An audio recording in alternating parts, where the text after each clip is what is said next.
এখানে সুনীপদা আর আমি আছি। দেখুন, যে মেইন বিষয় যেটা নিয়ে কথা হলো র্যাশনালাইজেশন অফ পোলিং বুথ।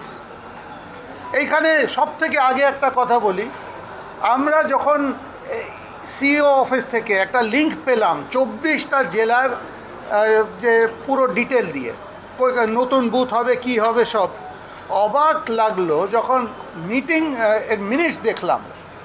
24 জেলায় রেকর্ড করেছে 24 ডিও সাহেবরা, কি কোনো পার্টি কোনো প্রতিবাদ করেনি, আমাদের প্রস্তাব সর্বসম্মতিতে গ্রহণ করলো।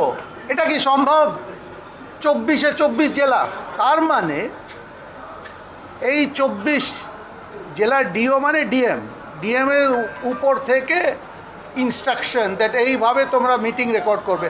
আর একটা একেবারে যেটা আমি বলবো, আমাদের পুরনো আইনে 420, নতুন বিএনএস এর নম্বরটা মনে নেই,